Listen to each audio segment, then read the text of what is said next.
Angkor Wat. Angkor Wat lies 5.5 kilometers north of the modern town of Siem Reap, and a short distance south and slightly east of the previous capital, which was centered at Baphuon. In an area of Cambodia where there is an important group of ancient structures, it is the southernmost of Angkor's main sites. According to legend, the construction of Angkor Wat was ordered by Indra to act as a palace for his son Precha Ket Mealea. According to the 13th century Chinese traveler Daguan Zhou, it was believed by some that the temple was constructed in a single night by a divine architect. The initial design and construction of the temple took place in the first half of the 12th century, during the reign of Suryavarman II, ruled 1113 c. 1150.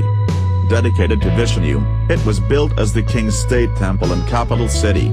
As neither the foundations, stela nor any contemporary inscriptions referring to the temple have been found, its original name is unknown, but it may have been known as Varah Vishnu-lok after the presiding deity.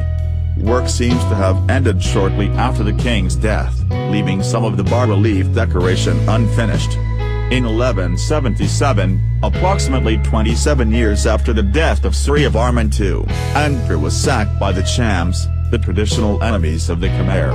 Thereafter the empire was restored by a new king, Jayavarman VII, who established a new capital and state temple, Angkor Thom and the Bayon respectively, a few kilometers to the north. Toward the end of the 12th century, Angkor Wat gradually transformed from a Hindu center of worship to Buddhism, which continues to the present day. Angkor Wat is unusual among the Angkor temples in that although it was somewhat neglected after the 16th century, it was never completely abandoned, its preservation being due in part to the fact that its moat also provided some protection from encroachment by the jungle. One of the first Western visitors to the temple was Antonio de Madalena, a Portuguese monk who visited in 1586 and said that it is of such extraordinary construction that it is not possible to describe it with the pen, particularly since it is like no other building in the world. It has towers and decoration and all the refinements which the human genius can conceive of. By the 17th century, Angkor Wat was not completely abandoned and functioned as a Buddhist temple. 14 inscriptions dated from the 17th century discovered in Angkor area testify to Japanese Buddhist pilgrims that had established small settlements alongside Khmer locals. At that time, the temple was thought by the Japanese visitors as the famed Jetavana Garden of the Buddha, which originally located in the kingdom of Magadha, India. The best-known inscription tells of Yukondafu Kazifusa, who celebrated the Khmer New Year at Angkor Wat in 1632. In the mid-19th century, the temple was visited by the French naturalist and explorer Henri Mouat, who popularized the site in the West through the publication of travel notes, in which he wrote, "One of these temples, a rival to that of Solomon, and erected by some ancient Michelangelo, might take an honorable place beside our most beautiful buildings.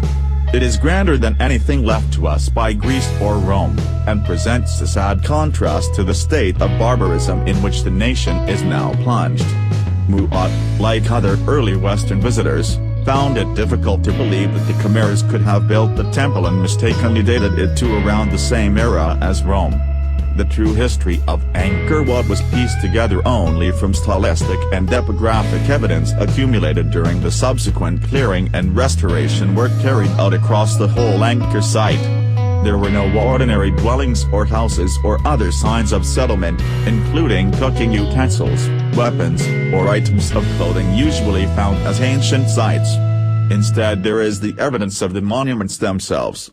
Angkor Wat required considerable restoration in the 20th century, mainly the removal of accumulated earth and vegetation. Work was interrupted by the Civil War and Khmer Rouge control of the country during the 1970s and 1980s, but relatively little damage was done during this period. Camping Khmer Rouge forces used whatever would remain in the building structures for firewood. A pavilion was ruined by a stray American shell, and a shootout between Khmer Rouge and Vietnamese forces put a few bullet holes in a bas-relief. Far more damage was done after the wars, by art thieves working out of Thailand, which, in the late 1980s and early 1990s, claimed almost every head that could be lopped off the structures, including reconstructions.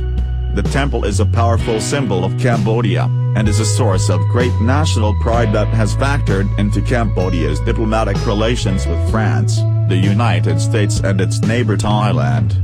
A depiction of Angkor Wat has been a part of Cambodian national flags since the introduction of the first version circa 1863.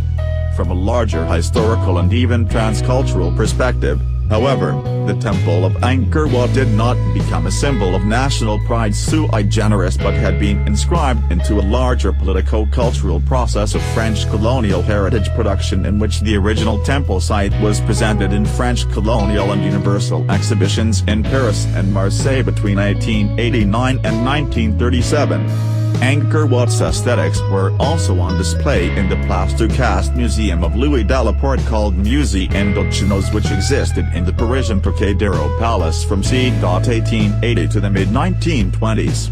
The splendid artistic legacy of Angkor Wat and other Khmer monuments in the Angkor region led directly to France adopting Cambodia as a protectorate on August 11, 1863 and invading Siam to take control of the ruins. This quickly led to Cambodia reclaiming lands in the northwestern corner of the country that had been under Siamese, Thai, control since AD 1351, Manak Jamse 2001, or by some accounts, AD 1431. Cambodia gained independence from France on November 9, 1953 and has controlled Angkor Wat since that time. It is safe to say that from the colonial period onwards until the site's nomination as UNESCO World Heritage in 1992, this specific temple of Angkor Wat was instrumental in the formation of the modern and gradually globalized concept of built cultural heritage. In December 2015, it was announced that a research team from University of Sydney had found a previously unseen ensemble of buried towers built and demolished during the construction of Angkor Wat, as well as massive structure of unknown purpose on its south side and wooden fortifications. The findings also include evidence of low-density residential occupation in the region, with a road grid, ponds and mounds. These indicate that the temple precinct, bounded by moat and wall, may not have been used exclusively by the priestly elite, as was previously thought. The team used ground-penetrating radar and targeted excavation to map Angkor Wat.